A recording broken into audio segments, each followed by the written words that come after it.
have had to travel through here. A little bit more of an effort so far necessary for the Leviathans. They had to come in through the quarterfinals. They'd win 3-0 versus the Bolts. Of course, take down the Kings, now find themselves here. The Titans came in #1 seed from the Phase 3 playoffs, got to choose the side of the bracket they wanted to be on. They got the Scarabs, they beat the Scarabs, and now they're waiting in the finals. And this is where things get interesting. Mifflin, they're going up against the Leviathans. Man. Leviathans are a good squad.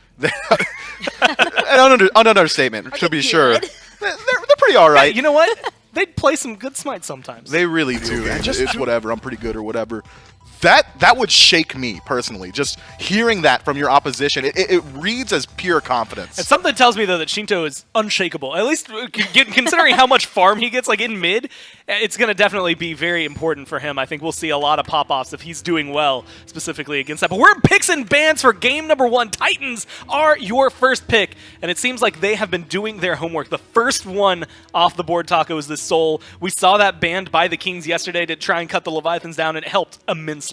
Well, one thing that I'm noticing is that these are two squads that both have healer competent players, and what I mean by that is Hell might not necessarily worked out that great for the Camelot Kings yesterday, but there is largely a fear surrounding Shinto's Hell, and the same could even be said for Paul. So right now, all of this magical ADC focus out of the Tartarus Titans, it's evident that they want to try and restrict Zap as much as possible and restrict the duo lane pressure in general. And Mifflin, they ban out the emoji. I was wondering if it was going to be the Olarum, because that's what was trying to get kept out of Zap's hands yesterday. But you don't want to let Yamoja through up against Strong U, and it seems like they will take that lesson to heart. Ban that one alongside the Freya and the Soul for the Titans. That's their top three. Leviathans, it's the Tiamat, the Khepri, the Odin. Some of those feel like Leviathans don't want to play against it, namely the Khepri. Tiamat feels like a Paul ban. Odin feels like a meta ban. And it's the Erlong Shen first pick. You looked a little surprised. Yeah, I wasn't exactly expecting Erlong Shen this early on in the draft. I mean, it's plug and play as a role. You can either flex it, you're not likely to flex it, is more than likely slated for layers in the jungle, but the flex potential is in the style of build. You can either become that chainsaw, mannequin scepter, just jam it down with some katanas and run down some of these less mobile gods like AMC already locked in on the other side, or we could see how Panatom is adjusted to these warrior jungles where he goes towards this fully support style of play. So I am excited to see how the Titans play it. That feels like, to me, a wait-and-see style of pick. It's also, it feels almost to me like a fourth ban, right? Like, we know Layers can play it, we know Layers can play it well, but also Panatom plays it very well, try to stifle him a little bit, take that away. Taco, Amuz and Cobb and Hell are the answer. This AMC has been going to the mid for Leviathan, so this is going to be a swap-up. Well, anytime you see an Odin ban, you have to imagine that the likelihood of some of these more immobile backliners coming into play is probably the most likely option. And anytime I see an Odin ban between these two teams, I have to anticipate a Hellbeck shortly to follow. And with the Amuz and Kaba as well, not being as limited due to that cage not really being a threat, but I do love the dive potential here for the Tartarus Titans. I think the Erlong Shen was a very smart first pick, not just because of the fact they're taking away from Panethum, but also it's a rather vague pick. You don't necessarily have to throw Erlong into the jungle, into that support role. It's just very vague, and the fact that the Tartarus Titans are really just trying to solidify their front line over everything else, they're looking purely at early game pressure. Well, it's Artio, Mifflin, that rounds out the top three here for the Leviathans. A wild success rate that they have had playing this one. Even just looking at it yesterday, I think they won every game they got Artio and started banning it whenever it became problematic for themselves. And so this is something that is a really solid pick for them, something that the Titans are going to have to be able to deal with. And like Taco said, without the Odin to help lock them down, these are three picks that can be really large powerhouses. They can, but the dive of the Titans is already incredibly strong. Erlong Shen, Fenrir, and Achilles do not struggle to get into this backline. It's going to be a lot at the feet of this Artio, likely Yarkor out of the Soul lane, to create that space for his team. But already I'm starting to see some concerns in this Leviathans draft. Ankh feels pretty good for the Titans here. It's already strong into the Hell, but Artio cannot be choosy with who she's healing. With Meditation as strong as it currently is, we will likely see that relic selected by both teams on at least one god, meaning that Ankh only finds further value going forward. We saw the Kings kind of fall into a similar trapping where you pick up too much healing and all of a sudden you're just taking more damage in these team fights. Well, the bans, kind of catch me off guard here. You get the dodgy, the Bastet, makes sense. The Titans are trying to limit Panatom as much as possible. And Bastet, who has been kind of a high priority, has not been really successful lately, Taco. The other side, though, the Morgan, Trax, Zhang Kui. And I'll admit, Paul is not the first player I think of in the league when I see this Zhang Kui, so that ban, it catches me personally a little off guard. Zhang Kui just has so much area denial, though, and Artio, one of her favorite things to do is try and keep everybody locked down in one spot. But if you lock down a Zhang Kui, well, you might just be working against yourself and your team for an overall team fight. I just think that a lot of the tankiness as well from Zhang Kui can kind of pose some issues against Serket, since Serket seems to be something that the Leviathans wanted to prioritize here, and this is also a possibility for a Serket support, and I think that if this is going to be Serket in that support position, then you don't really want to have to worry about providing ideal transformations either for gods like the Morgan, but Paul, the world's kind of his oyster right now. He has a lot of really solid options that he can lean into, despite having probably some priority picks taken away. And we talked about this a lot, Mifflin, how, yesterday the Titans didn't have to show off too much because Paul just got to play Tiamat like 3-4 games in a row. Like, he did not have to stray too far from that pick. It gets banned from him this time, and so that does force him to play, but go back to the last few times we've watched the Titans. Admittedly, the Morgan's on that list. She gets banned out as well.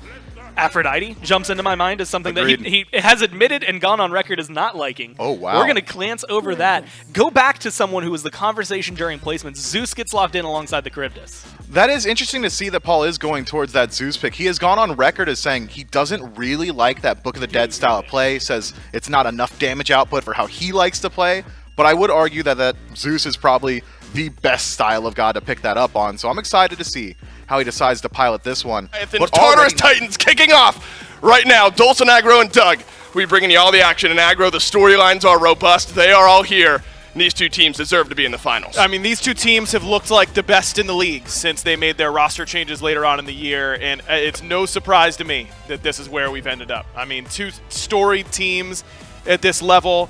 I think it's going to be unbelievable to see how this set plays out, because it is going to be very, very difficult in order to just get an easy win here in this situation. And think about yesterday, game number 1, the Tartarus Titans, they end up dropping it in their semifinal matchup. Paul, a bit by the wayside in that game. We're wondering, when does Paul show up? In 3 straight games, Paul gets Tiamat and absolutely decimates his opponents. Tartarus Titans give him a vote of confidence here in game 1, Aggro. They're going to throw him the Zeus. Yeah, I like it. I think that, this is something that he's had in his back pocket for a long time. I'm going way, way back to when I was still a player.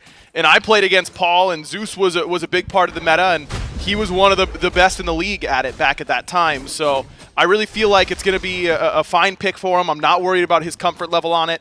Paul, his strength as a player, I mean, all the discussion coming in to this league this year and this LAN and all this kind of stuff was, can Paul solidify his position as the GOAT if he even needs to? Right. I think there's a real discussion to be had, for he is already the best mid laner to ever play the game, and maybe even the best overall player. And his strength is his team fight positioning and understanding of how the fight is going to go, and it's just never easy to kill this guy, and he always gets his damage off. And if that's the case, you think about Zeus as a god, what he wants to do in the team fights, what his role is going to be. It's a little bit different than that of Tiamat and Aphrodite and these other gods that he likes to play. Is he going to be willing to play that selfless play style now that he's had so much success playing a little bit more selfishly? It should be interesting. Uh-oh, Lairs could be a first-time world champion, and he's feeling it. Tartarus Titans off to a first blood. It's a blink, a knock-up, and a kill in the mid lane. It's just that simple for Erlang Shen, man. He just gets on top of you so quickly. Perfect blink in. It's the mana can start for Lairs, trying to get that ball rolling early, and look at this. Transitions directly into a red buff invade. The Leviathans are rotating through, though. Dropkick onto Lairs. Have you done too much? No, the knockup's on the way out. Say otherwise. Panatom closes that gap. Paul kiting backwards is the Zeus. He's got damage on the other side. It's a jump in from Aurora. Brutalized. Yes, please. Tartarus Titans make the Leviathans pay. What a start here for the Tartarus Titans. They get first blood. They fight over the red buff. They get it. And then they come straight into the Zeus damage, and that is exactly where he wants you. All in front of him, no little minions in order to eat these chain lightning procs. That's just nothing but good old-fashioned damage right there. And the Leviathans, they used all their CC overlapping. It was the Cobra's Kiss from Rongyu and the drop kick from Panatom but they needed to keep that CC chain going. As soon as Layers got off that 70 transformations, it was never going to be good. No, absolutely not. The veteran presence already of Layers in his first ever season in the SPL, his first showing, his first game in a SMITE World Championship Finals, and Layers has impacted both of the kills already 3 minutes into game number 1. Exactly what you want in an Erlang Shen. You need that early in the game, and Layers is getting it done. On the flip side of the coin, Panatom shows up, goes down. Need to see more out of that Gilgamesh over the next few minutes. Yeah, I think that his team fight presence is going to be huge. His Layer is going to show up on this right-hand side. Oh, Yarkor is 5, but no ultimate as a stance switcher. Still won't matter. That RDO just a little bit too tanky. And I think you're right to highlight what Panatom is going to be able to do on this Gilgamesh for Paul, at least, in the Divine Ruin. I'm a little surprised that he's going the Book of the Dead build just because of what Mifflin was saying, that he's gone on record with how he's not a huge fan of this build path. Aurora is over on left. Zapman here as well. Has beads. Does not need them. Brutalize ticks down a little bit of damage. And Aurora looking at another possible world championship here for himself.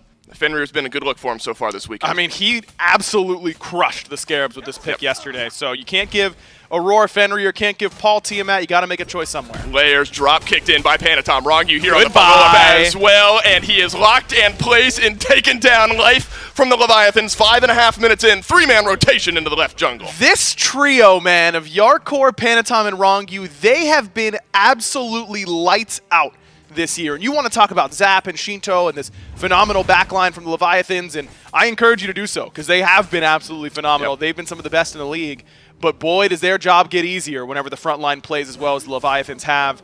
I really feel like when the Leviathans are playing at their best, it's because Rongyu, Yarkor, and Panatom are working as that trio unit just like that, walking around together and making infinite space for Shinto and Zapman to operate. You have to imagine Paul as well. You see Rongyu lock in this Circuit, hovering over by mid lane with Aurora right now. Bit of a grouping here, 3v3 in mid.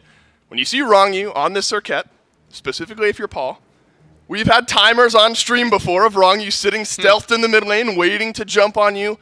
The sneakiness of Rongyu, the annoyingness of Rongyu on a pick like this Circuit, I don't think can be understated. Maybe an opportunity to make life a little bit more difficult for Paul here in this mid lane. Has beads still off of cooldown. Ability because of the Breastplate of Valor, but won't have that massive shield that we'll get later on if he goes that item at all. I mean, I like this overall. I mean, it's a 3 physical composition and a lot of that physical in the Circuit. And the Gilgamesh is going to be pressuring you as the Zeus, so it makes sense to want to go for it, but it is coming with a trade-off. Such a good applicator, that Divine Ruin. Taunt through from both Layers, and Rongyu wins the Shamash on the other end. 9 turns, blessing out from Layers. Sustain just around the corner, and it comes out just in time. Panatom with the up-down. Doesn't have the execute, but here comes Aurora. Aurora looking for the target. It's going to be Rongyu. Benji on the way as my well, and God. Rongyu going to get gobbled up, or is he? Cyclone spin from the left could be the last bit of damage. No Rongyu way. blinks away, stays alive. The Circuit on the map for the time being. The skirmish continues over in mid as Shinto will be the target, and Layers grabs his second. Just when you thought the Leviathan's frontliner was going to be the one in trouble, poor Shinto, man, he comes to the rescue in that situation, but he is the priority target, and the Tartarus Titans have not lost track of that, no doubt about it. As soon as this hell shows up, everyone focused on the mid laner of the Leviathans. And how about that rotation in from Cyclone Spin? 8 minutes all the way over on the right side of the map, and not a whole lot for Zap to punish with. Purple buff's down, no real invade to speak of. That's just a great rotation over. But it all really starts with Panatom and Rongyu kind of botching that kill onto Layers. That 9 turns blessing kept getting interrupted, and Panatom eventually used his beads in order to get it. But you gotta, he's got him locked in the ring of the Winds of Shamash, but you gotta bounce him off the ropes if you want to keep him in there. Couldn't get any sort of damage on him in order to do so. Ultimate to them, and then walk away and do the cool guys don't look at explosions type of moment. But there won't be an explosion if the Charybdis has her 3 up. It just won't work. Zapman will have to keep pace with a lot of that this game. Not only the shot caller, but has transitioned into a role where for a while it was the Charybdis for Zapman, distracting a lot of targets in the same way the Titans might feel like the Leviathans are a bit distracted by the Pyromancer, so neutral objectives pulled on either side of the map.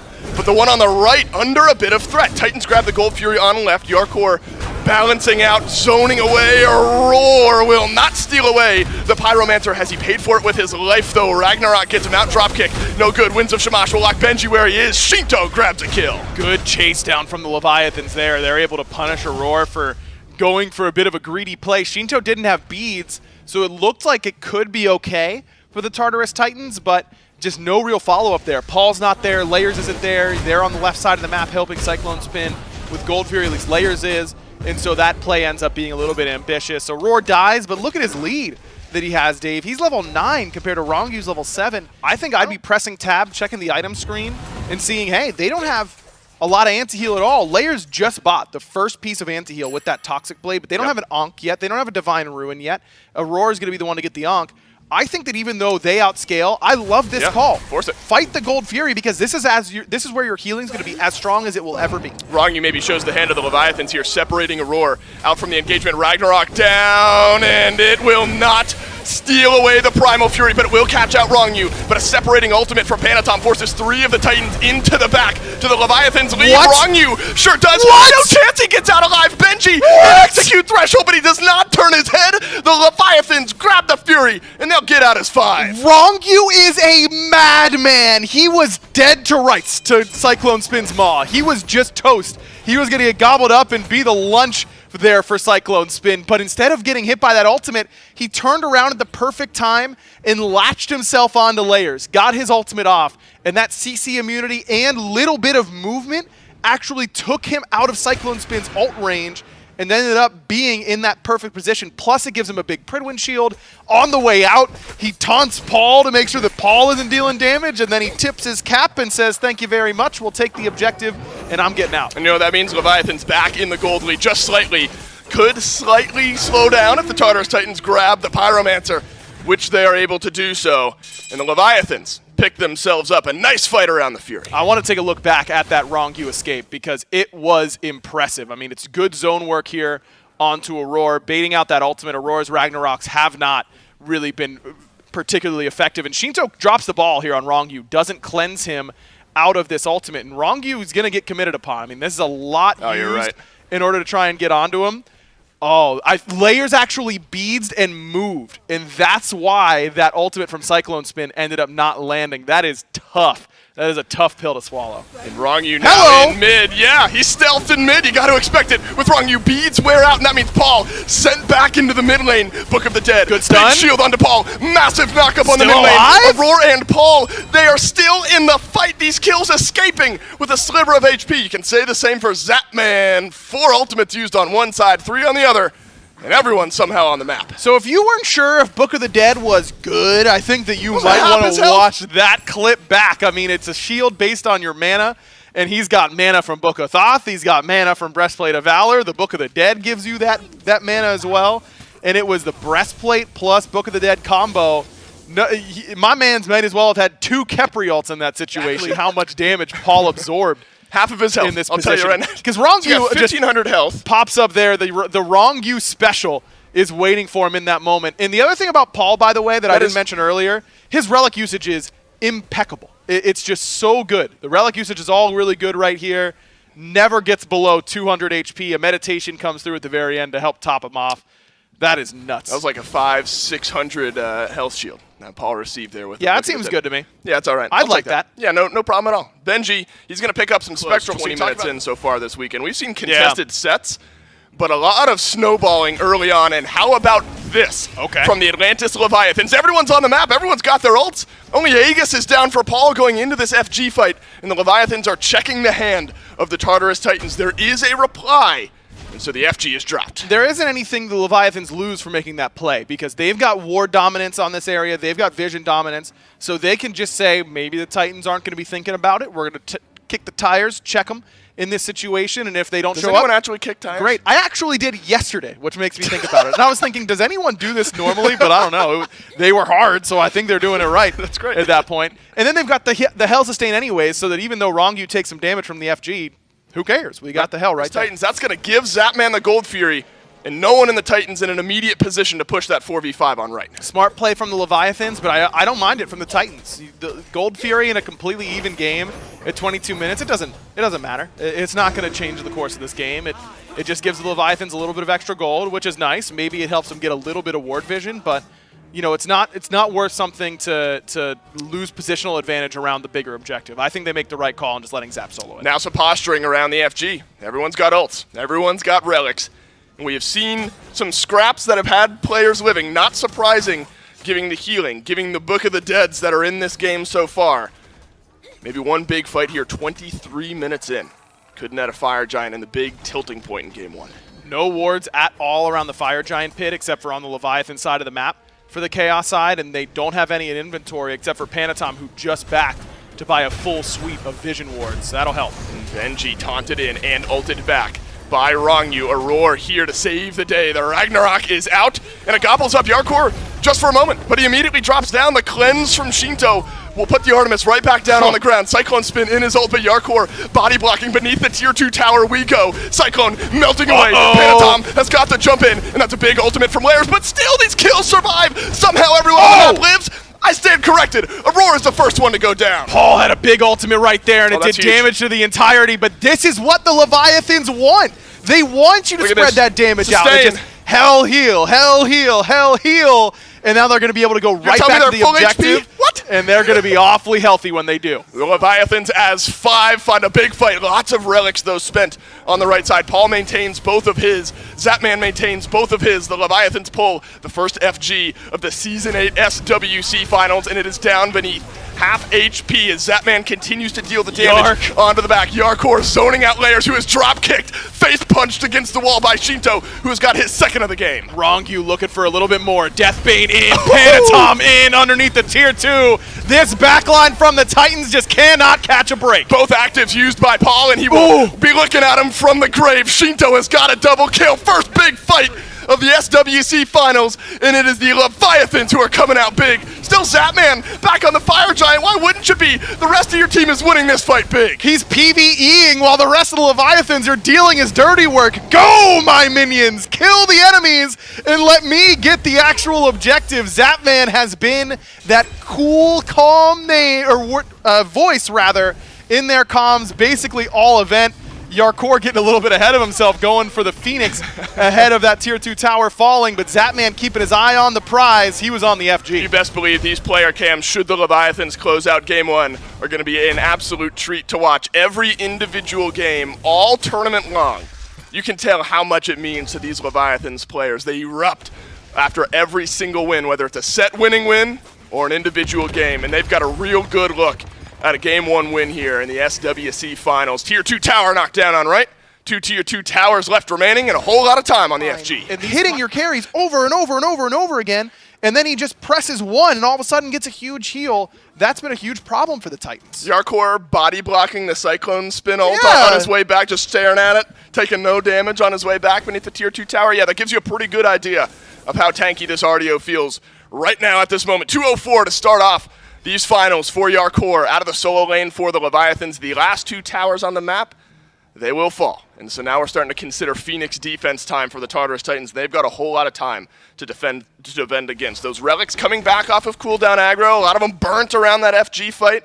Ultimates will be back up, so we're fully stocked up going into these Phoenix defenses. You're going to need another big lightning storm from Paul, I think, to give yourselves a good look at a fight here if you're the Titans. Completely agreed, and Paul is one of the characters in Zeus that is very, very good in these situations. When everyone's coming to the Zeus through a funnel like these walls provide, it makes it very easy to hit them with your AoE, and he's got plenty of it. So I don't mind this situation now for the Tartarus Titans.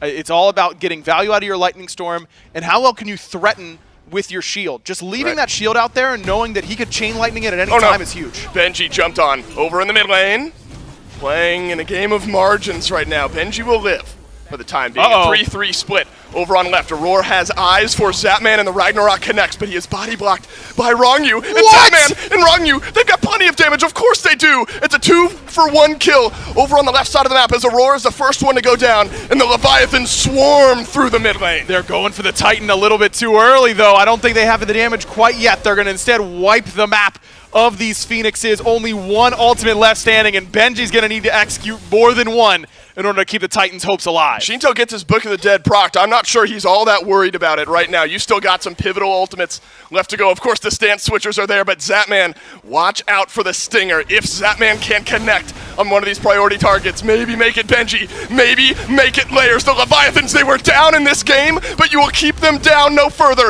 Into the Titan room go the Leviathans. Game number 1, the Atlantis Leviathans will draw first blood. What an unbelievable start for the Atlantis Leviathans. Think to how this game started. First blood for Layers. Just this unbelievable gank in mid where Shinto ends up falling behind. Then Aurora has a big rotation, and it's all looking good for the Titans, but the Leviathans just slowed the pace of this game down perfectly. It's exactly what we were talking about, Dave, where they just want this game to go late. Yeah. They just want the ability to group up with all their sustain. Start getting the ball rolling. It was off of 5-man deathballing. They were able to find individual members or maybe 2-man cores of the Tartarus Titans just kind of isolated on the map, like right here. And when the Leviathans smell even a drop of blood on the water, they will chase you until they've eaten you. I mean, that's just the truth of it. And after finding individual picks, they utilize the Hell incredibly well to fall back towards these objectives and keep the pressure up.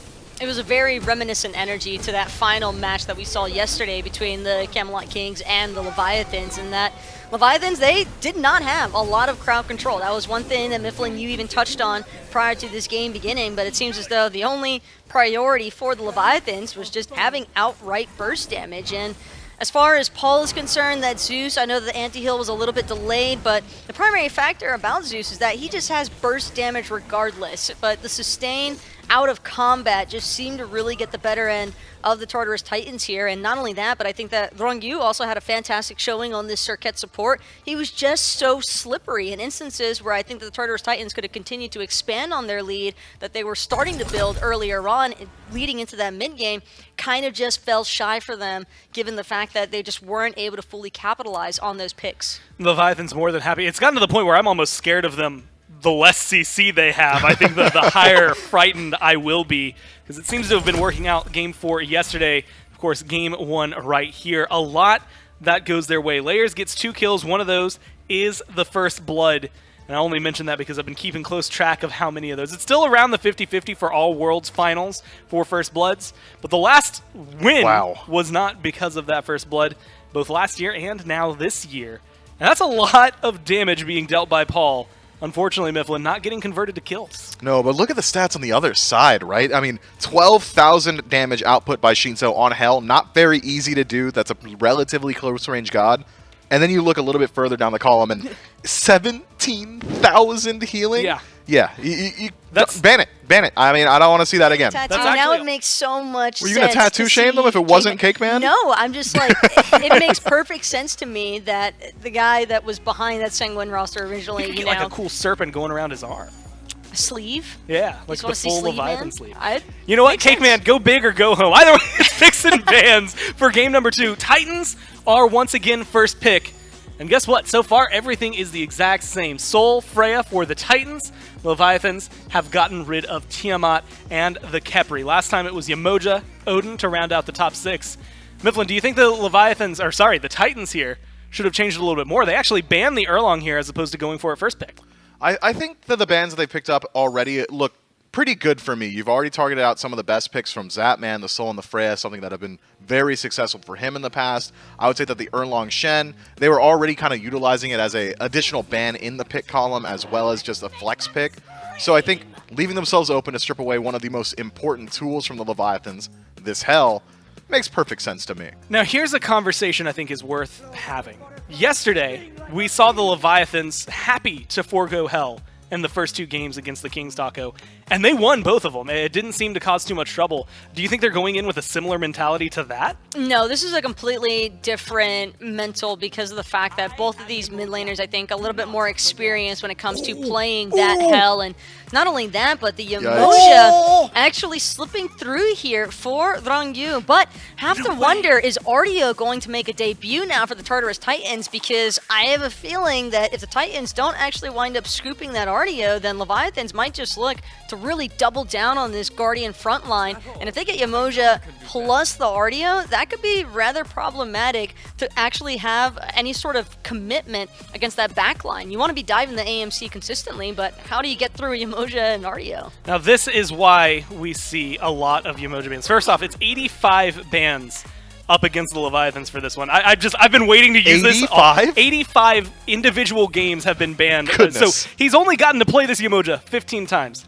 87% win rate on that Yemoja. So this is going to be a treat, or at least I'm excited for it. Mifflin, the Titans answer back. They get Achilles, they get Fenrir alongside this Hell. It should be enough to sit on AMC, but it seems like they might have some struggles otherwise. Yeah, I mean, Taco, she said it. How are you going to get through the Yemoja and the RDO as well? The Titans have got decent dive between the Achilles and the Fenrir, but whether or not that dive is going to be applicable, yet to be seen. I mean, the third ability from Achilles, Brutalize from Fenrir, all these incredibly high damage tools from your front line are invalidated by RDO. That cripple field, as long as she is standing near this AMC, is going to be a massive impact in the team fight. Even if you're not applying it to somebody, just a deterrent tool as well. And the healing, not something to be scoffed at here. Yemoja's out of combat healing, incredibly strong, constantly applying it through the auto attacks. RDO's in combat healing, incredibly strong as well. And that's was one of the win conditions for the Leviathans in Game 1. This time around, though, the Tartarus Titans do at least have the capacity to match some of that healing. That Hell, I think, going to go a long way.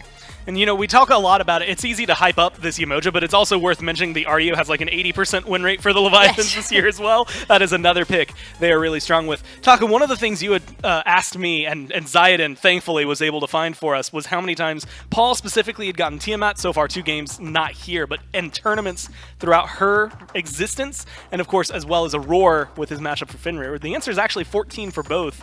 And this Fenrir, it goes hand in hand with Aurora, but we didn't get to see it step up the way we wanted to last game.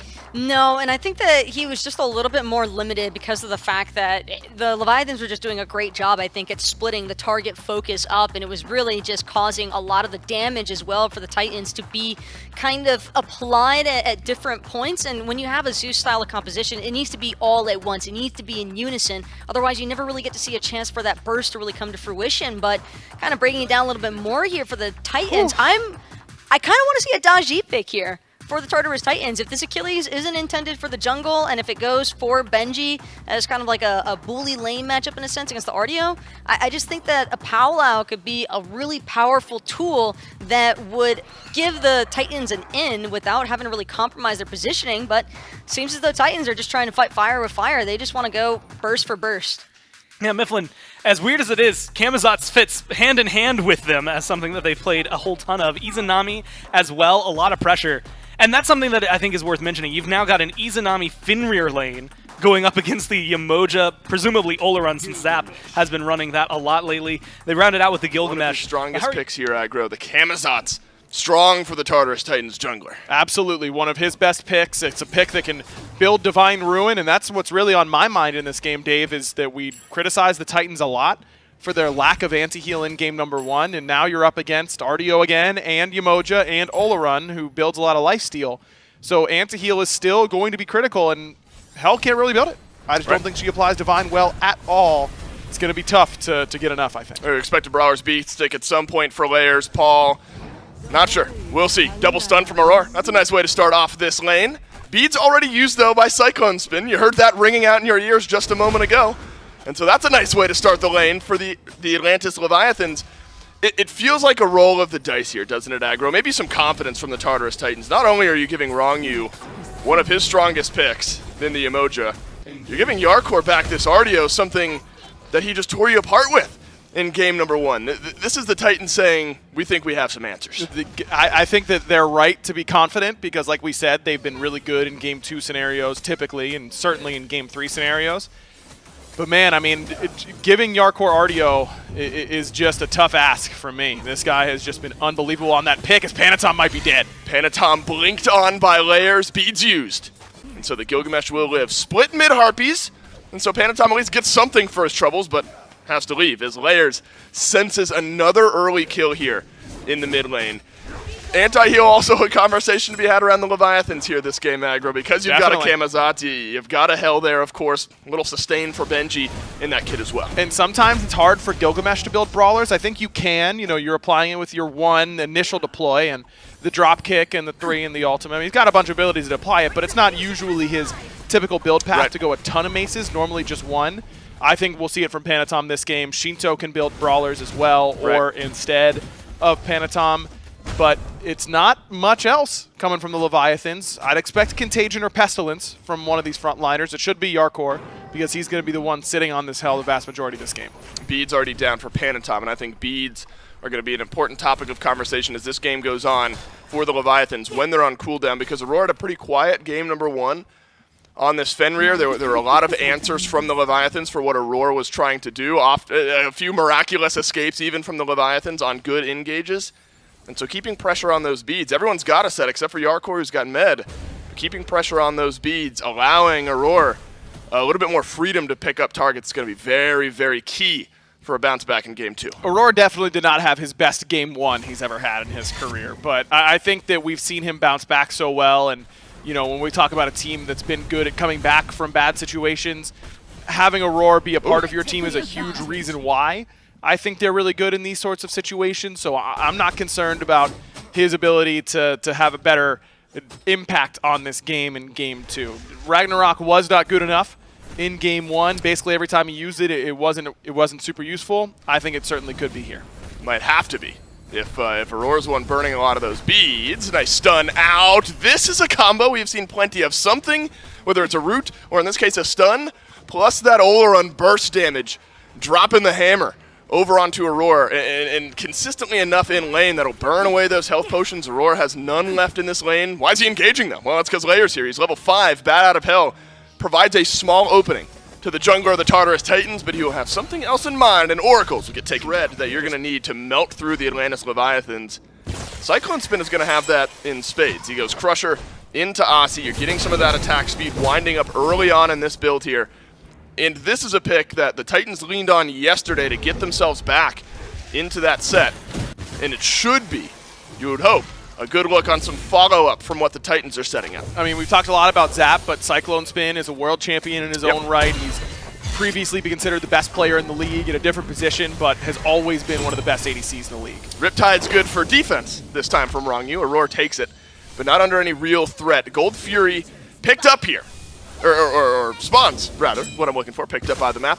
Atlantis Leviathans hovering in this area. They're going to have to do it without the beads from Panatom, though, who used them just a moment ago. There Rivers of Puke traps Paul where he stands, and it's a drop kick against the wall, but Jaegus on the other end is just in time. Winds of Shamash says goodbye to Paul on the other side of the fight, though. That man turns it around. Layers does not get the kill. Benji now in the front of Yarkor, going to have to use that ultimate to try and escape, but Panatom has chased down Aurora already. Oh my God. The Leviathans have come to play on Championship Sunday, and they are going to rout the Tartarus Titans at the start of game 2. Deicide, hello, 11.5 minutes in. Panatom with the 3-piece in the grand finals of Season 8, and the Leviathans will turn their eyes towards the Gold Fury. Disastrous start to this game for the Tartarus Titans. They're going to lose both of the neutral objectives. They will lose all 5 members of their team. 2,500 gold right now. That's going to get a whole lot worse. Unbelievable from the Atlantis Leviathans, man. This team with the narrative of we aren't sure if they're going to be able to handle the big moments, that they've struggled in these types of moments in the past.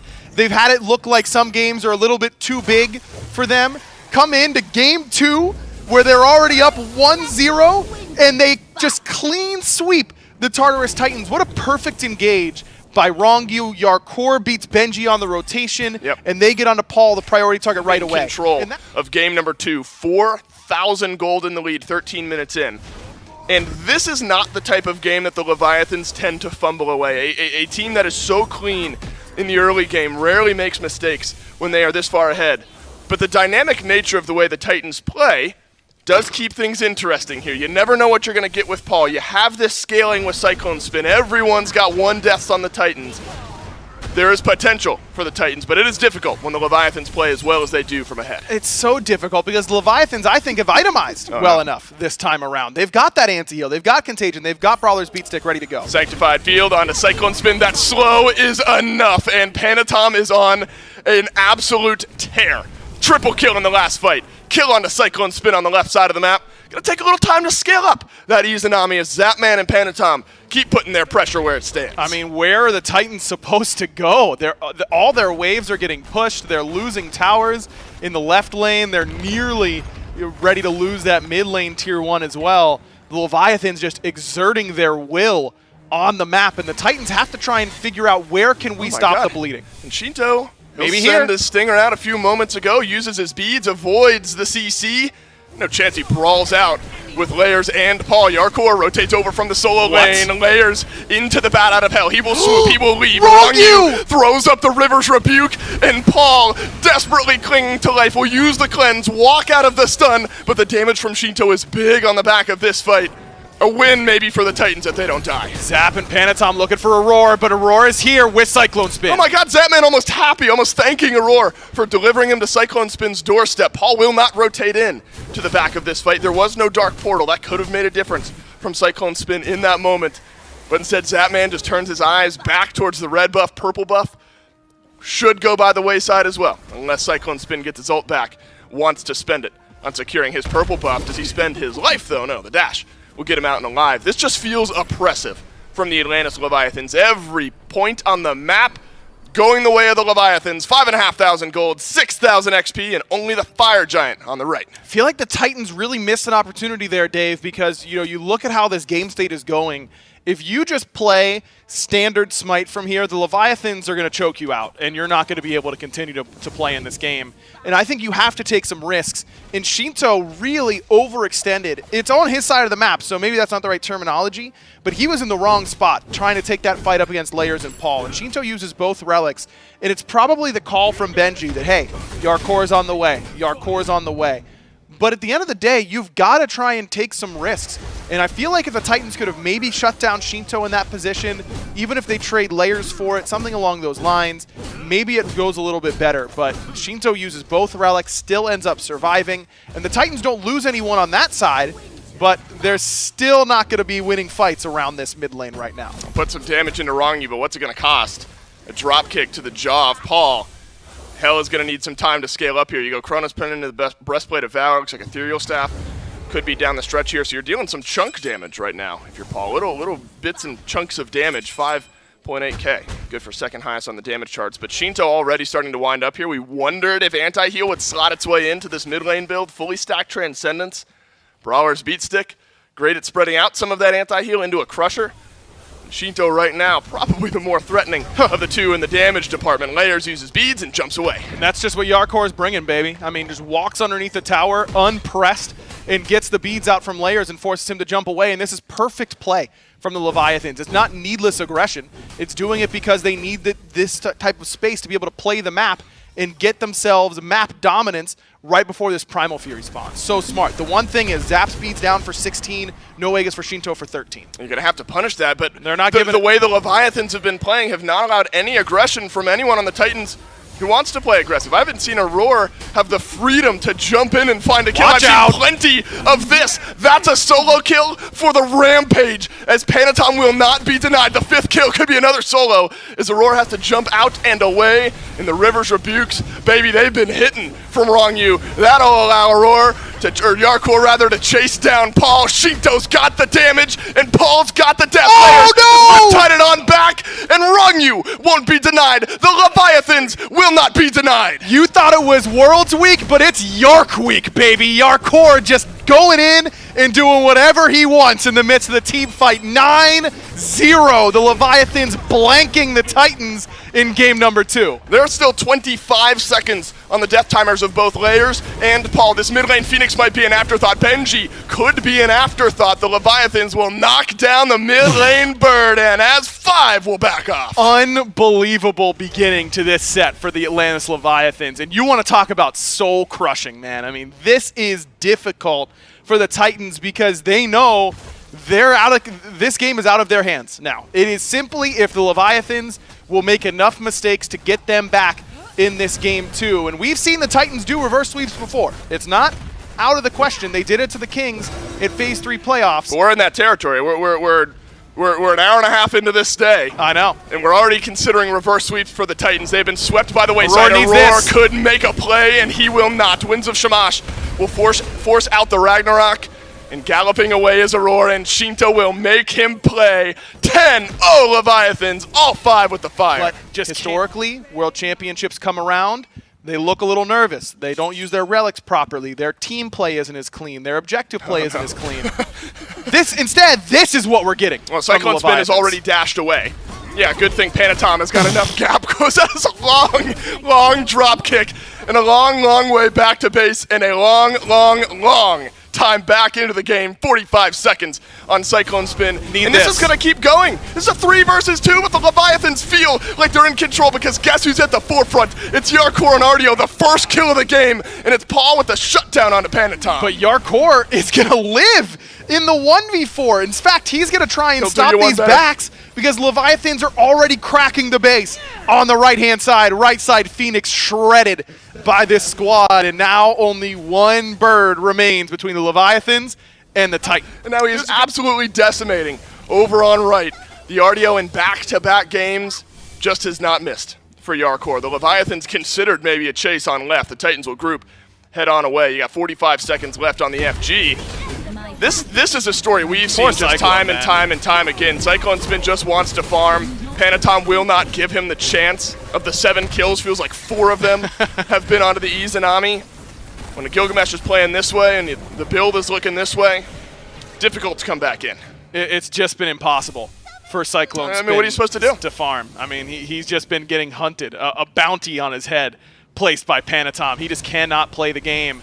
And the Leviathan's not waiting around. They're not waiting for this game to just come to them. They're ready to take it. They might not even need the FG. If this fight goes for the Leviathans, you're staring down the barrel of a 2-0 deficit. If you're the Tartarus Titans Sanctified Field, yeah, it came to collect. The Leviathans grab another. This time it's Paul who goes down. No carries for the Tartarus Titans for the next 15 seconds.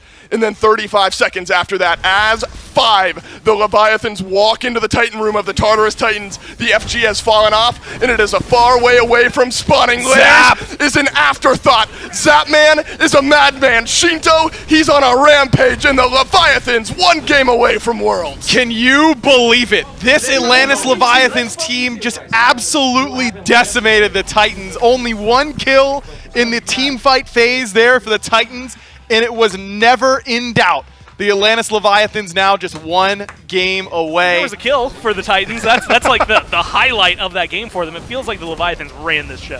This game, too, is 100% one of those sorts of matches where the veterancy of this Titan squad is really going to have a chance to possibly shine here if they're able to look for a bounce-back opportunity in game number 3. But it's a do-or-die situation, that's for sure. I mean, you only have 1 more game to possibly prove that you're going to be able to extend this series a little bit further out and keep your hopes of becoming a 3-times champ in the case of Paul alive. But this was largely just the beneath them show, and I think that also to go alongside the Artio just cannot make it through another game. Yeah, something that you have to be worried about here. I do want to give the shout-outs because I know it was Shark Smite, the coach for the Winter Dogs, who had asked about the AMC and Ola Run combo, and I know like BidEQ, I think, tweeted it out as well, and something that looks really good. And it's so weird that you've got that combo that works out really well, Mifflin. You've got the Artio and the Emoji. The Artio has been incredibly problematic, and yet Panatom, he just decided Cyclone Spin wasn't allowed to play Smite this game. Man, yeah, Cyclone Spin just did not have very many opportunities to participate in these. I mean, this was fights. his perspective. Yeah, this is it. You got it. That's that was the gameplay. That's the Cyclone Spin experience. That's the ADC POV, you are experience. Cyclone Spin. It's grayscale for the most part. Look, It's literally all of the highlights. yo, whoever's backstage, get somebody else dying. That's messed up. Okay, look. The Leviathans clearly came in with a game plan. It's a complete draft run back. It's a strategy that has worked out for them in the past.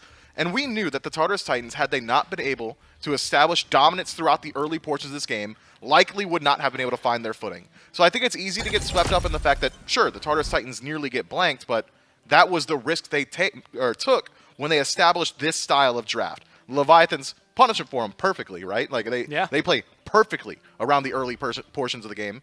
In saying so, they decided not to play the early portions of the game. The Leviathans were conflict adverse for the first 10 or so minutes. And then the second the Leviathan said, "Hey, we're stronger now. We can do it." They did it, and they did not break stride. You had mentioned the amount of damage we got to see out of Shinto with it was like 17,000 healing in game 1 that it took a long time. 11 Worlds Finals. That was in season 2. Yep. It was Epsilon Esports, a team that people said was one of the most dominant forces in Smite. And the Leviathans are looking to put their name up there. Leviathans are trying to, but the Tartarus Titans, Hey, they're that's a good making the band. adjustment that I was waiting Nice. for. They took their chances, Third time's the charm, though. RDO is not going to make it through into this Game 3, and that might just be a game-changing type of ban, because the main takeaway from the RDO in Games 1 and 2 is not even the fact that Yarkor was doing anything super, superstar about it.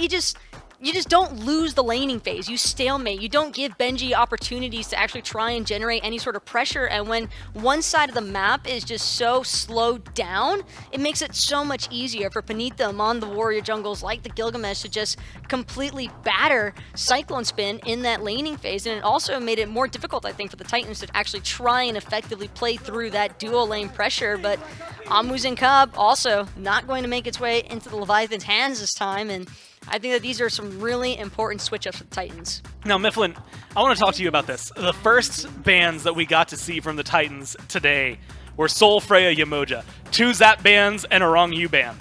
Now they've completely changed it up. All still very, very Leviathan-specific with RDO Hell Erlong, but Yamoja gets through. Taco highlights that the AMC finally gets stripped away from them, so neither Zap nor Shinto is going to play that. But this feels like it's still playing largely into their open hands. Yeah, the Leviathans getting Yamoja is just a straight-up winning line, isn't it? Rongyu does not often lose on this pick.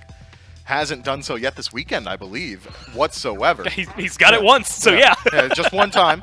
And then matching up with the Camazotz to strip away some of the Titans' favorite picks as well, something that we know that Yarkor is very adept at playing. We know that Panatom is capable of playing, and having it act as that flex between the two, going to keep the Tartarus Titans kind of scrambling in the next couple of picks as well. It's hard to say whether or not the adjustments are proper from the Tartarus Titans, but I think what we've seen already in just the bans and this AMC selection is a phenomenal first step. I will say, a second ago, you saw Oxy standing behind the rest of the Leviathans. That guy's crazy, by the way. Yeah, so here's what's fun to talk about. First off, picks and bans, you know he's crazy involved. But the other thing to really highlight, and this is just fun for me, is because we're sitting across from him. Of course, the players are yelling. Oxy is popping off every team fight they do well. Through 2 closed doors. Yeah, we can hear yes. his banshee wailing. He is excited. And of course, has all the rights to be. Taka, this Camazotz comes through, and Mifflin had kind of touched on it, but this is something that is very much what is the phrase, split pick? I mean, both players, we have 2 players who can play it and really, really flex that around.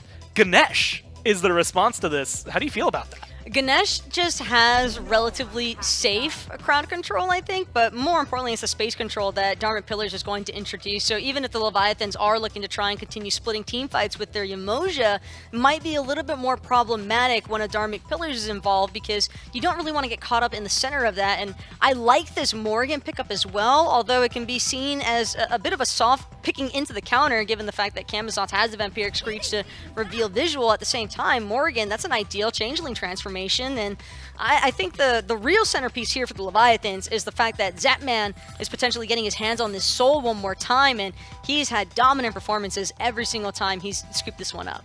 Now, I know it didn't win yesterday, but Mifflin, every time we see this Soul locked in for Zap, it typically gets paired with a Hunter. With AMC getting stripped away, I go to the next Hunter that I think of for Shinto. It was the Uller. Didn't have the successful win rate yesterday. The Chiron, though, was absolutely nuts when Shinto played this. Titans are going to ban one of them. Do you think they try to isolate more Hunters just to kind of box in Shinto?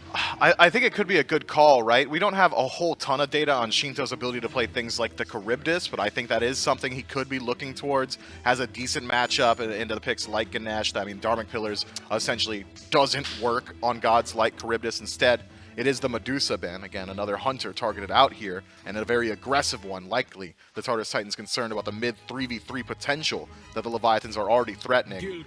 But, that being said, the Leviathans don't have to go towards their picks or selection for Shinto just now. They can go ahead, wait it out, get something very safe in the jungle with Gilgamesh being locked in. I think we've got a much better look now at the Leviathans draft. Very likely it will be Yarkor on this Camazotz through the Soul lane. Gilgamesh been acting as a facilitator more often than not when piloted by Panatom, and what better to facilitate than a hyper carry Soul in the late game, the front line, incredibly dive heavy already for the Leviathans. I like this a lot. Now, I do want to mention this just because it's there. The bans for the Leviathans, Osiris, Chalk, actually the exact same 2, just in a different order than what it was in game number 2. But these are the first 2 Chalk bans to ever happen at a Worlds. It's only happened, I think, 5 times at other tournaments. And so that's wild to think about what he has been able to bring. Taco, it's a Bastet a Nike, and the Gilgamesh over there for the Leviathans for these bottom 3 so far. People are sleeping on Chalk. The Rain Daddy has a lot of potential. I'm sorry, the Rain what? The Rain Daddy. Understood. Yeah, no, she didn't stutter. I Nope, did you're not right. stutter. No, you didn't. Go on. I mean, I understand why you wanted to hear 2 times over, but All right, that's one just more. Chalk supremacy. But Okay. the thing Not about gonna get Chalk, it. No, it's not the 3. it's the AOE control, man, especially alongside of the Ganesh. I think that it is a perfect unsuspecting combo that you would not really anticipate to be able to deal as much damage as. Honestly, Chalk is just such a lane bully too, and I think that the Leviathans so far have done a great job again at just forcing Benji to stay solely in that solo lane side of the map. They're not really giving him any sort of room to move elsewhere, and actually it looks as though this could be a switch up here even Yeah. for the Leviathans with Shinto running the Soul, because I have a hard time picturing him on the Heimdall in mid. What Layers is going to Yes, be able to do on agreed. this Bastet. I mean, Panatom looked unbelievable on the Gilgamesh in the last game. Layers has got to try and find a way to match that output. Yeah, Layers on the Bastet. 3rd different pick now in 3 different games for the Tartarus Titans jungler. Fantastic in game 1 to start on the Erlang Shen. Bit by the wayside on the Kamazats. Maybe the Bastet can get it done. Aurora and Cyclone Spin shift on the left side of the map for them as well. We have seen Ganesh so far in these World Championships set up for big moments. What's this damage from Benji? But Yarkor be able to back away beneath his tier 1 tower, what should be just fine. Aurora plus Cyclone Spin, though, you consider the Stinger plus Dharmic Pillars combo here, aggro, could be insta-burst potential onto whoever their target is. I think that's going to be key for sure, is what he's going to be able to do. And Layers going to take a lot of damage, but Panatom just jumped in. Layers could jump back with that pounce, but decides against it. I think that Aurora, I mean, they top 3 this Ganesh. It's a pick that he's really liked this year. It's had moments where it looks really good in his hands and Mike's hands and Rongyu's hands. I mean, there's been a couple really good Ganesh games out there, but it has also had a lot of games where it looks like it's doing a whole lot of nothing. I think we're going to need more of the former in this case here from Aurora. I'm sure a lot of viewers will breathe a sigh of relief. We've got a game without a hell for the first time here in these grand finals. Shinto on the Soul, and that was a big topic of conversation the desk had just had. How will Shinto look on the Soul? We figured it would be Zapman. A couple magical ADCs in this set already for Zap, who is chasing his 3rd Smite World Championship. You give Zap the Heimdall, something safe to give Shinto the ability to scale up in this game. Do you remember earlier this year when Zap wasn't even on this roster? He was on the Solar Scarabs roster, and they were picking Heim as much as possible, and it was just permabanned against him because he was like hard carrying every game. He got Heim. Remember, no one could kill him, and he was just slaughtering everyone. Remember, like, no one could afford to give him the Heimdall because otherwise he'd win the game for free. Well, now he gets it. Up 2-0 in a grand final sort of situation. So there is no concern. You know, I've talked a lot about Zapman's career throughout my career. You know, he's been around for longer than I have, and his ability to show up in big games is always something that's really impressed me. He's never let the moment get the better of him. Layers, a chance to make waves in game 3. Our core will dodge out the cap. He jumps back in. Benji taking a lot of damage. Med is pulsing through. Drop kick against the wall. Yarkor's got first blood. Layers, he might be the second. The Atlantis Leviathans have grabbed first blood in game 3. The root's important, but it is not good enough. Panatom off to a 1-0 start. So's Yark. Yark just can't be stopped, man. This guy is an animal. He's a beast. Are you kidding me? He jumps back in. He's just waiting for Layers to expend the cooldown. Just waiting for them to make the mistake. And then goes in 2v1.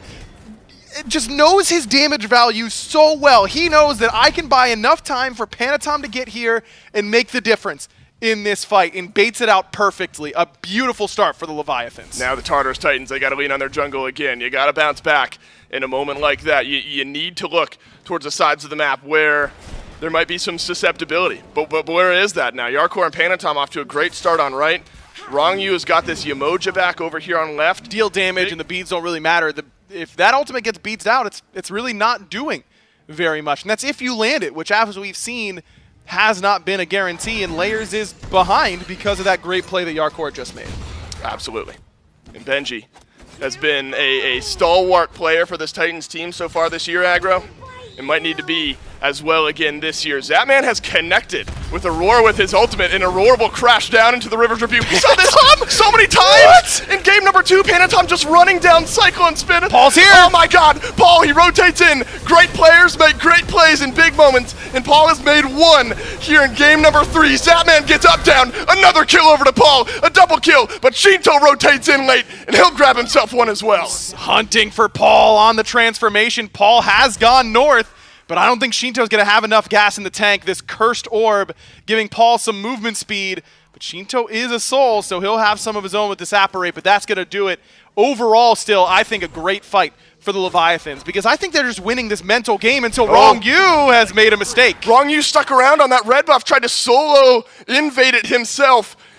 What the storyline of game 3 is nuts. Paul off to a 3-0 start in a must-win game on the Morrigan. You are staring down a 5-kill Leviathans team with all of those kills spread out, and Paul has got a killing spree to start the game. The weight of this situation on the mid laner of the Titans cannot be understated. Absolutely huge, and now Yarkor does have his ultimate, but still in a bit of trouble. Good pounce back there from Layers, because Panatom's feet were hunting his head in that position, but it's still a blue buff secured by Yarkor. Yark still ahead over here in this lane. Guys, then it became Nike plus Morgan. This is a traditional style of composition that the Titans are playing, their own traditional style. And they've got the Gilgamesh, which is what Paul used on that rotation, which is also excellent. So if Panatom's going to get big, and he's got 100% kill participation, 2-1-3, he's going to have the farm. Layers is here on the left. Silence is massive from Aurora, and Layers jumps in. Layers starting to get the wheels spinning a little bit. Zapman has just not been punished all set long in lane, ever. Now Zapman goes down twice to start off game 3, and finally, a kill lands on someone else other than Paul. The Dharmic Pillars, yeah, great for setting up a kill. Fantastic at setting up an objective. Absolutely perfect. Just what the doctor ordered for the Tartarus Titans. Could not go any better. Get the kill on left. Zapman had 5 seconds left on his beads, and you know he's staring at that cooldown. Awfully mad that they aren't up and ready to go. The silence into the stinger, into the damage from Layers. Couldn't be any easier for him. Well done by the Tartarus Titans. And then to go and grab the Gold Fury, absolutely perfect. You know Shinto is vacuuming up as much farm as he can, and a lot of that farm's available on the right-hand side. Means he's not going to be there to help contest. So a good start to come back now for the Tartarus Titans, who were down by a pretty substantial amount for the early game. Now, less than 1,000 gold just a few minutes later. Shinto's, you mentioned, been able to stick in the mid lane, farm up a little bit. 1 level lead over Paul. The rotation's out. Tend to lose you a little bit in the farm game, and that's where Shinto has made up some ground here, though, call it half a level, as Paul takes over to level 10 as well. The supports in this game have also both been hitting what they need to. Again. And Aurora setting up onto Zapman. Cyclone Spin being peeled out by Panatom. Zapman fighting on the back. Panatom puts down Cyclone, and no chance Zapman turns this one around. Wrong Yu rotating into the back. The stun is there. See ya! Ultimate out, and Zapman sends Aurora to the grave. And Layers can't even do enough to come in and get the kill, though he picks up Panatom, gets the beads. At the end of the day, it does not matter. The Leviathans get 2 more, and just when they thought they could keep Zapman down, my man's is used to having people come to the lane. He wants the fight to come to him, and Zapman and Panatom make it happen. 2, 2, and 3 in a massive level lead for Zapman. And 1 or something like that in game 2. Off to a 3-1 start here in game number 3. Great start on the right, and that gold lead, aggro, you mentioned it. Call it 7.5, 8 minutes in, near to even. Right back down to 2K in the XP. Not much better. Shinto might be in trouble here. Paul around the back. Layers there, but Shinto just dodged out the stun by going forward. All gas, no brakes. Yarkor's coming around the backside of this fight. Panatom doesn't quite have the damage to win it right off the bat. And so it looks like what we thought would be a disengage in mid is instead a kill for Yarkor. And now it's bad to worse for the Tartarus Titans. Paul has just not been able to get involved after a 3-0 start, and the influence is spreading. Panatom, no chance we're doing it again. We have done it again. Aurora will again be the last one alive. Winds of Shamash again will save his life. The Leviathans again will find 3 kills. You just cannot keep getting away with this, Panatom. How does he keep getting away with this? He's jumping in. to an AMC. He's half HP and still able to survive because of Rongyu's healing on this Yamoja. Panatom testing those limits absolutely perfectly. 9 out of the first 10 kills in this game have Panatom's stamp of approval. And not to put the cart before the horse here, Dave, but after game 1, you know, you start thinking about how this set's going to go. Who would be MVP if the Leviathans win? Panatom did not have a particularly good game 1 on that Erlong Shen, but he has been so dominant these last 2 that he's put his name into that MVP conversation. Agreed. Tartarus Titans, they've got to have a whole team MVP here in Game 3. How is Yark 302? We are on the way down right now for the Titans. The Leviathans, they are so close. The year they've had, the storylines around this team, it is time to make a play. If you're the Tartarus Titans, Yarkor is turning around the damage. No, he doesn't! Players, bat out of hell 1, no good. 2, it's good. Unbelievable, he nearly 2v1'd, but now he's got Rongu in tow. Yarkor still standing, finally! No, he didn't die! He didn't die. He's still alive! He's in the Dharmic Pillars! He might not die! Yarkor Oh lives! my God! Yarkor lives! Yarkor lives! He stays alive in the solo lane! It is bad to worse! It is ridiculous! The Leviathans are rolling! Yarkor gets the 3-piece! The team of destiny has arrived! Unbelievable! Yarkor is here, 6-0-2. Look at the smile! Look at the smile! Come on! That is crazy. This man didn't even play this role to start this year. He was playing ADC when this year started. And he just won a 3v1 basically until everyone started coming over. Look, Rongu on the Emoja goes absolutely bananas in that fight. I mean, just breaking his 2 key in order to get those Mending Waters out, but it doesn't happen without Yarkor playing it absolutely perfectly. That man just staring down the red buff. He does not Layers care. is dead. No chance. Layers No is chance. dead. Come on. Everything for the Leviathans right now. Nothing for the Titans. He will crash down to earth. And the Leviathans are on Dream Street. Zapman will be soloed down by Cyclone Spin. And a breath of air, a momentary glance of sunlight for the Tartarus Titans as Cyclone Spin will put Zapman down for 30 seconds. Okay, I think my heart rate has lowered enough to watch Yarkor's play back because that was absolutely insane. He's down But a he's level to dead start. for sure, right? Yeah, he goes. I thought he was dead. There were just such a mass of bodies in the midst of this. But as soon as he landed that 2 on the layers, I was like, oh no. Oh, no. It wasn't looking good for him. Baits them back perfectly. Sets them up for Rongu. How low does he get? I mean, he is 500, just healing 200, for sure this whole time, man. 195. And he starts standing on the pool. Once layers goes down, that Camazot's passive kicks in, that death pool, 22 HP until he just noms his way back up and ends this fight at like full HP. And the triple kill. I mean, it's crazy. a dream. You're telling me I'm a Ganesh and I've rallied 3 guys in my Dharmic Pillars? What a dream, right? Yeah, anything but for Aurora in this one. He corralled the Leviathans, but that's where the Leviathans wanted to fight. Yarkor, you talk about MVP conversation. He might have just pulled it back in his favor. Here's an engage onto Rongu, but Panatom is in as Peel. This is a 2 versus 3 as we stand. A jump in from Paul, who's transformed into the Camazotz. But the Dharmic Pillars don't do much. Shinto, has he been quiet this game? He's only 1-0. The rest of his team is playing out of their minds. He does some good damage. And that's a disengage from the Titans. And that's about as good as it's going to get for the Titans. A lot of missed abilities, but here goes Primal Fury getting low. Aurora knows he needs to make the play, but Panatom shows him the door with the heel of his boot. Perfect play by the Leviathans. The Atlantis Leviathans aggro. We are 14 minutes and 15 seconds into game number 3, a potential ender in the Season 8 Grand Finals, and the Atlantis Leviathans are playing out of their minds. They are around 5,000, 6,000 gold in the lead of the Tartarus Titans. Well, Yarkor has, for a long time now, had that Transcendence fully stacked up. Levels-wise, Benji only 1 behind, 2 behind in mid, 1 behind. You can't win in a head fight. You definitely can't win one when you're behind. And how about the rotation from the Leviathan? Cyclone Spin has been sat on by Panatom in back-to-back games. And the door is now wide open. 40 seconds on the death timer. Cyclone has just been a complete non-factor this entire set. The Leviathans have said, care about fire? Paul's going to do his thing. We're just going to take Cyclone out. And when we saw similar ideas kind of started by the Scarabs yesterday, I really thought. Trying to take a page out of that exact same book, and the Titans have been absolutely clean so far. Why go for fire when you can take everything else without any sort of threat of anything happening. Oni Fury up. Oh, no. Shinto's here. 4 members. Only 3 members present from the Titans. Aurora nearly walked face first into a Riptide. Surely the Titans don't want to take this fight, right? I mean, they're grouping up around the Oni Fury that the Leviathans are considering here.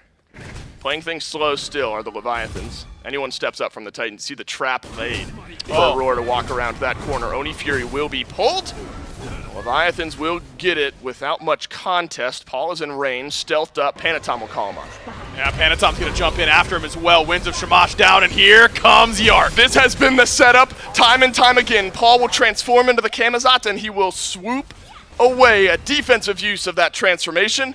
We'll give a free Oni Fury onto the Leviathans. And the Leviathans now playing it nice and perfectly. No reason to be anything but patient in this position. It's right in front of you. You just can't reach out and grab it quite yet. You got to show a little bit of patience. This is the Zapman moment. This is Zapman moment. The communication of Zapman. Yep. Big. You see it all the time. Like I mean, all weekend, they've been jumping up. They've been yelling, middle of team fights. Yep. Zap has just been sitting there stone-faced. You know, Job's not done. Job's not done. And after every game, they jump up. Zap just does the little head point. You know what I mean? That's what he's been all about this entire weekend. And he's doing it again here, the mastermind. A few locks on the door to the Smite World Championship. Fire Giant is one of them. The Tartarus Titans have shown some face. Cyclone's not here. But how much more will you show? Cyclone spin on the left side of the map. Aurora jumped on, Riptide back. Shinto bursts Aurora down. There is no more Ganesh in this fight. Benji has to leap away as well. Fire Giant is taken by the Atlantis Leviathans. The River's Rebuke will go up. Yarkor uses the beads. He will chase down layers, and he might have the damage. He's looking for it. He's going to need to land the 2. That one misses and picked up by Layer's ultimate. But you think it matters? You think Yarkor cares about any sort of ultimate or damage? I don't think so. The only win condition Cyclone Spin sees here is pushing down this Phoenix on the left side of the map. There are still towers for the Leviathans to deal with. 1 tower for the Leviathans to deal with. They've got minions pushing down the right side of the map. It is going to be a 5v5 to end this game in the base of the Tartarus Titans. But this is a 4 versus 2. The rest of the Tartarus Titans are delayed on their back. This is the fight the Titans maybe have been looking for. Shinto is jumped on. Disapparate does its job. Benji with the Sentinel of Zeus. He does not have the alive! Benji does. The Rend from range will put down Shinto, and the mid laner falls. Sap's pretty low. Gonna try and get away, but the damage from Yark is just too much. This front line staunch as always. There's no way they can get away with this, right? You've lost Shinto. You've lost him already, and now the Leviathans rally around one another. The fight for the Leviathans is here. The Winds of Shamash is down. Zapman grabs the kill onto Aurora. Benji throws up the shield. Panatom grabs another. It is time for Cyclone and Paul to go big. Got him. And Cyclone has done the initial bit. Bat out of hell swoops through. Zap. Panatom has got a double kill. Zapman fighting on the backside of the fight, and Paul makes a big play. It's wrong you. It's Panatom. The last 2 alive. Paul, the you're kick! a madman. The drop kick against the wall, and Paul's got a double. Finally, the Tartarus Titans make a play happen. They wipe the Fire Giant from 4 out of 5 members of the Atlantis Leviathans. And as bad as that fight looked the entire time for the Atlantis Leviathans, I still felt like they were going to do it somehow. That they were Right. going to You somehow, feel it. through any way, win that team fight. And they still nearly did. But Paul just continues to be ice cold, man. 5-0-2, just unfazed in the front of it. And Dave, zoom out for a second after that play. That was a ton of shutdowns. Yeah, give me a second. 4 fires gone off the Leviathans, and take a look at the gold lead. 6,000 is less than it felt like, right? I mean, it's not the end of the game anymore. Giant will spawn forth. As I finish this sentence, we are a few minutes away from it being enhanced, but the Titans rallying around Paul after a big team fight. Not win, but equal team fight on the right side of the map. It looks like they will show some face around this Fire Giant, but it's moments like this where sometimes an early pick, it was Shinto last time in the base of the Titans, you cannot afford to overextend if you're a player on either team. Absolutely. Got to be really Especially with disciplined Paul. in this position. But the DPS is in the Leviathan's favor, and Panatom has hunted down Paul well. The Fire Giant has been started. Yarkor is jumped on a great target. He commits Sitting. 1 and 7. Fire Aurora! Giant's low, and the Leviathans secure the FG. It's Dharmic Pillars that are down, and the Winds of Shamash is alone for Panatom on the back. Can you kill Paul at the start of this fight? Yarkor would sure love to, but Paul will transform. Cyclone Spin uses his is Aegis, and now Cyclone Spin is the one who lives. Aurora is the one who dies on the other side. Panatom eyes the dropkick onto layers, but they swap spots. Wrong, you try to clean no, up he's layers, got- and he's got nowhere He's to got- go. The Leviathans have killed 2, and the other members of the Titans have limped back to base. It is Benji, it is Paul, it is Cyclone Spin against the worlds. The Atlantis Leviathans have all 5 members. They've got Beads on 3. They've got Aegis on Zapman. They've got the hope of the world at their back. Unbelievable. I wonder if they're going to try and go for the end here. No, not a huge wave coming. Here they come. But they've got a good amount of time until Aurora's back up. Here they come, 15 seconds on Aurora, 30 seconds on layers. You have to take a deep breath in a moment like this if you're the Leviathans. Aggro all year long. It's been against the Leviathans. They will walk into the Tartarus Titans base far ahead of this game. Last year, they were told they do not belong. This year, we were told they would fall out early. Say it 3 times for the 3-time. Vamos, vamos, vamos, Leviathans on top of the world.